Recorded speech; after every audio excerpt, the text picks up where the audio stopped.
आपको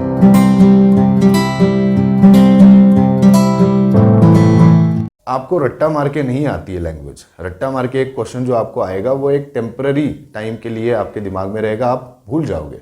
for example आपने कोई प्रीवियस एग्जाम दी होगी, उसके लिए आपने पढ़ा होगा क्लास 10th में, क्लास 12th में या डिग्री में, जब भी अगर वहाँ से लेके अब तक अगर आपको 1 साल हुआ है और अगर आप वापस जाके वो एग्जाम अपियर करने की कोशिश करते हो तो you are not going to recall everything because आपने रट्टा मारा था। तो language is all about practicing and repetition again and again.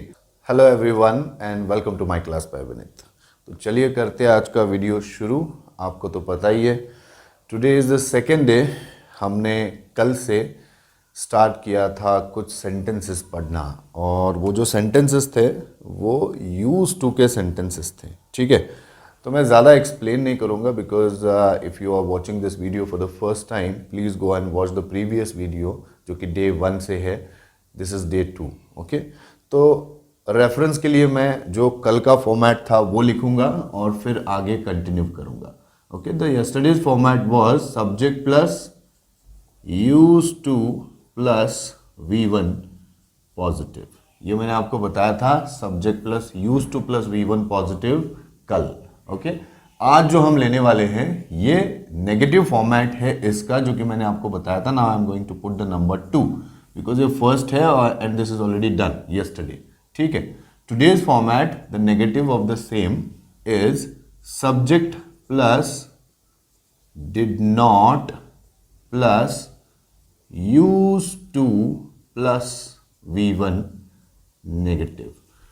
और इसका मतलब, जैसे हमने ये पॉजिटिव का मीनिंग लास्ट टाइम लिया हुआ था, कर्ता क्रिया करता था, और इसी का नेगेटिव जो है subject plus did not plus use to plus V1, इसका मीनिंग होगा कर्ता क्रिया नहीं करता था।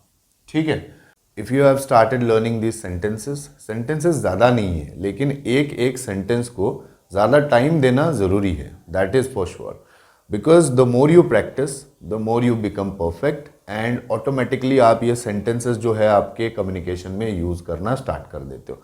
कुछ लोगों को टाइम भी इन्वेस्ट नहीं करना है और उनको इंग्लिश सीखना भी है, तो फिर ये तो पॉसिबल नहीं होगा भैया। आपको कुछ ना कुछ खुद का जो इन्वेस्टमेंट है उसमें देना पड़ेगा। Okay, now you don't have to pay money but at least you have to pay time, okay, to learn English. तो वही चीज़ है, यहाँ पे आप जितना टाइम दोगे अपने आप के प्रैक्टिस के लिए, I am not talking about the time invested in to watching video, but after this video आप, मैं जो भी बताता हूँ कि जिस तरीके से प्रैक्टिस करनी हो, प्रैक्टिस में कितना टाइम देते हो, that is going to make you comfortable in English. तो ये बहुत ज़रूरी है। आगे चलते हैं, अभी ज़्यादा हम इधर उधर की बातें नहीं करेंगे। Let's solve this structure and see how we are suppose to go with the meanings. देखो, मैं हमेशा बोलता हूँ सब्जेक्ट, ये ऊपर जो मैंने स्ट्रक्चर लिखा हुआ है subject plus did not plus use to plus V1, पहले तो ये फॉर्मेट मतलब इंग्लिश के स्ट्रक्चर है, इंग्लिश के सेंटेंसेस इसके थ्रू बनेंगे। फिर ये कर्ता क्रिया करता, कर्ता क्रिया नहीं करता था, तो इसके हिसाब से हम उनके मीनिंग्स डिराइव करेंगे। Let's see how the sentences are going to be. हमेशा मैं सब्जेक्ट लेता हूं, subject pronouns I, you, we, they, he, she and it. I am recording this at night, I mean in the evening, तो इसलिए थोड़ा मेरा shadow भी आ रहा है। But I, you, we, they, he, she, it. उसके बाद में देखो डिड नॉट, तो सब्जेक्ट हो गए सारे, इसके आगे हमें लिखना है अभी did not. And as I have told you, जहाँ जहाँ पे मुझे टाइम या फिर ऐसे मिलता है चांस कि मैं लिखना ना लिख के अगर मैं कुछ ऐसे जुगाड़ लगाऊं तो मैं वो लगा देता हूं। So I have not written in front of every subject did not, लेकिन आप मान लो कि ये डिड नॉट है यहाँ पे। ठीक है, I did not, you did not, we did not, they did not, he did not, she did not, it did not. अभी डिड नॉट के बाद में देखो प्लस यूज टू करना है। ठीक है, तो यूज टू वापस वही, मैं वही जुगाड़ लगाता हूँ, नहीं करूँगा, मैं नहीं लिखूँगा, but consider this is in front of every sentence. जहाँ पे कुछ चेंजेस आएंगे सिंगुलर और प्लूरल सब्जेक्ट के हिसाब से, तो मैं वो मेंशन करूँगा because this is to be repeated again. आप लिख लो, okay, this is important to you to write now. उसके बाद में यूज टू के बाद में वर्ब है, तो वर्ब मैं हमेशा लेता हूँ अगर V1 होगा तो राइट। देखो सेंटेंसेस क्या बने, I did not use to write, you did not use to write, we did not use to write, they did not use to write, he did not used to write, she did not used to write, and it did not used to write. कर्ता क्रिया नहीं करता था, habitual negative past tense. देखो यहां पे आएगा I did not used to write, मतलब मैं नहीं लिखता था। कोई भी वर्ब, कोई भी कर्ता जो होगा वो नहीं करता था बस। Okay, I did not used to write मतलब मैं नहीं लिखता था। ठीक है, ये लिखना बहुत जरूरी है। Okay, why it is important, because एक बार आप एक वर्ब के साथ कुछ स्ट्रक्चर्स बना लो, कुछ लिख लो, फिर आप प्रैक्टिस करते वक्त कोई भी वर्ब ले लो, then you don't need to write again and again. Writing is only once. Okay, एक बार एक सेट कर लो ताकि एक वर्ब के साथ आपको समझ में आए कि किस तरीके से सेंटेंस बन रहा है और उसका मीनिंग क्या हो रहा है। Then you keep on changing the subject if you want, then you keep on subject changing the verb if you want.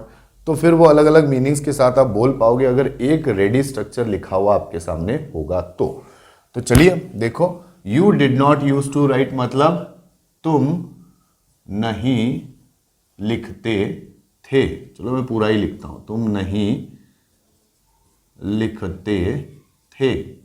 Because this subjects, okay, Hindi जो है वो ज्यादा कॉम्प्लिकेटेड है। देखो यहाँ पे तो कुछ भी चेंजेस नहीं है, I you we they he she it सभी को लिखा हुआ है did not use to write. लेकिन देखो हिंदी लिखते वक्त देखो कितना कंफ्यूजन है, मैं नहीं लिखता था, तुम नहीं लिखते थे। ओके, तो इसलिए बोला जाता है इंग्लिश इजी है, हालांकि हिंदी या फिर जो भी मराठी लैंग्वेज भी होगी वो भी ज़्यादा डिफिकल्ट है एज कंपेयर्ड विथ इंग्लिश। देखो we did not use to write मतलब हम नहीं, चलो प्लूरल ही है तो हम नहीं लिखते थे, वही सेम जुगाड़, मैं नहीं लिख रहा हूँ because this is now same repeating again. They did not use to write मतलब वे नहीं लिखते थे, वे नहीं लिखते थे। अगेन इट इज प्लूरल तो सेम है इसलिए नहीं लिख रहा हूं, मतलब मैं नहीं लिखता था, तुम नहीं लिखते थे, हम नहीं लिखते थे और वे नहीं लिखते थे। He did not use to write, वह नहीं, यहां पे लिखना पड़ेगा लिखता, दिस इज मेल, लिखता था, ही रेफर्स टू मेल। ठीक है, he did not use to write, वह नहीं लिखता था। She did not use to write, देखो इसको भी वह ही बोलेंगे लेकिन वह नहीं लिखता की जगह आएगा लिखती थी। तो समझ में आ रहा है। देखो हिंदी में जेंडर चेंज होने के बाद भी यहाँ पे जो वर्ब्स होते हैं उनमें चेंजेस आते हैं, लेकिन यहाँ पे नहीं आते। ही के लिए भी वही है, शी के लिए भी वही, हालांकि आई से लेके इट तक सेम ही हम यूज कर रहे हैं। So once you have to write in this way, आपको सबसे इंपॉर्टेंट क्या है यहाँ पे, ये स्ट्रक्चर, ये बहुत जरूरी है। ये रिप्रेजेंट करो, ये स्ट्रक्चर समझो, इसका मीनिंग जनरल जो है वो लर्न करो, और फिर आपको इस तरीके से एक बार कोई भी वर्ब ले लो, मैं तो राइट लेता हूं, मैं प्रेफर करूंगा कि आप भी राइट ही लो, एक बार ये लिख लो, फिर उसके बाद में आपको प्रैक्टिस कंटिन्यूसली करनी है, जितना हो सके उतना प्रैक्टिस करो आप। जैसे प्रैक्टिस मतलब लाउड एंड क्लियर प्रैक्टिस, जो मैं हमेशा बोलते रहता हूँ कि जो भी ये सेंटेंसेस, जो भी आप ट्रांसफॉर्मेशंस, अभी ये सेंटेंस है, क्वेश्चन भी आएंगे, फ्रेजेस भी आएंगे, सारी चीज़ें आएंगी, सबकी प्रैक्टिस होना ज़रूरी है। वोकैबुलरी भी आपको रट्टा मार के नहीं आती है लैंग्वेज, रट्टा मार के एक क्वेश्चन जो आपको आएगा वो एक टेम्पररी टाइम के लिए आपके दिमाग में रहेगा, आप भूल जाओगे। फॉर एग्जाम्पल आपने कोई प्रीवियस एग्जाम दी होगी, उसके लिए आपने पढ़ा होगा क्लास 10th में, क्लास 12th में या डिग्री में, जब भी, अगर वहाँ से लेके अब तक अगर आपको 1 साल हुआ है और अगर आप वापस जाके वो एग्जाम अपियर करने की कोशिश करते हो तो you are not going to recall everything, because आपने रट्टा मारा था। तो language is all about practicing and repetition again and again. जब आप ज़्यादा बार रिपीट करते हो तो ऑटोमेटिकली वो ध्यान में बैठ ही जाता है। पता नहीं बहुत सारे वर्ड्स हैं इंग्लिश में जो हमें पता है already, and why are they known to us. हम कभी ऐसे पढ़ने के लिए थोड़ी बैठे थे कि चलो आज वोकैबुलरी ये वर्ड तो हम ध्यान रखेंगे ही, ठीक है, तो भ्रमण ध्वनि को मोबाइल बोलते हैं, ऐसे तो कभी किया नहीं हमने। So therefore keep in mind, repetition is the key. Okay, आप समझ लो पहले जो मैं बता रहा हूँ and then repeat, that's the only way. तो चलो आपके लिए मैं भी एक बार रिपीट करवा के देता हूँ कि कैसे रिपीटेशंस होते हैं। कोई भी वर्ब ले लो, मुझे तो कॉमन ही वर्ब्स आते हैं, चलो गो ले लेता हूँ मैं, ठीक है। Subject plus did not plus use to plus V1 negative, करता क्रिया नहीं करता था, ठीक है। I did not use to write, right ही बोल रहा हूँ कि आई एम सॉरी, गो बोलना है मुझे। I did not use to go, मैं नहीं जाता था। मैंने राइट निकाला, गो डाला, और यहाँ पे लिखना की जगह जाना बोल रहा हूँ, ठीक है। You did not use to go, तुम नहीं जाते थे। We did not use to go, हम नहीं जाते थे। They did not use to go, वह नहीं जाते थे। He did not use to go, वह नहीं जाता था। She did not use to go, वह नहीं जाती थी। तो आपको सिर्फ इंग्लिश नहीं पढ़ना है। कुछ बच्चे एकदम इतना सारा इंस्ट्रक्शन देने के बाद भी सिर्फ इंग्लिश इंग्लिश पढ़ लेते, बोलते ये तो यार ये तो पता ही है।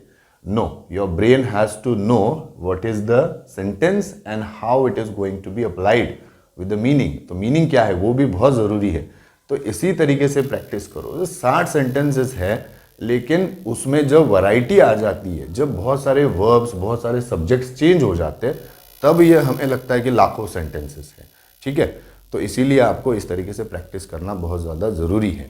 So this is again one of the important sentences जो कि मैंने प्रीवियसली आपको उसका पॉजिटिव बताया है, subject plus use to plus V1, जिसका मतलब था कर्ता क्रिया करता था, ठीक है। So I used to get up early in the morning, मैं सुबह जल्दी उठता था। Okay, I used to go for a walk, मैं सुबह जल्दी वॉक के लिए जाता था। So there are lot of things that you can add on. Okay, तो ये है बेसिकली यूज टू का इंपॉर्टेंट सेंटेंस। और जो कल बताया था पॉजिटिव था, आज बताया वो नेगेटिव है। आई गेस आपको ये समझ में आया है। कल मैं आपको अगेन बहुत इंपॉर्टेंट सेंटेंस बताने वाला हूँ, तो आप कल का भी वीडियो देखिएगा ज़रूर, जहाँ पे मैं हैबिट अगर किसी चीज़ की आपको होगी तो आप किस तरीके से बता सकते हो। ओके, जैसे कि मुझे कुछ करने की आदत है, तो इस तरीके से नहीं बता सकते आप। ये तो कुछ करते थे, ठीक है, मुझे कुछ करने की आदत है, या फिर मुझे कुछ करने की आदत थी, तो वो भी यूज टू के ही सेंटेंसेस होते हैं। और वो कैसे बनते हैं हम देखेंगे अगले वीडियो में। तो चलिए, आई होप आपको आज का वीडियो पसंद आया होगा। अगर पसंद आया है तो do like the video, share it with the friends जिनको सच में इंग्लिश सीखने की ज़रूरत है, या फिर those who are interested in learning the language. And yes, कल मिलते हैं, तब तक के लिए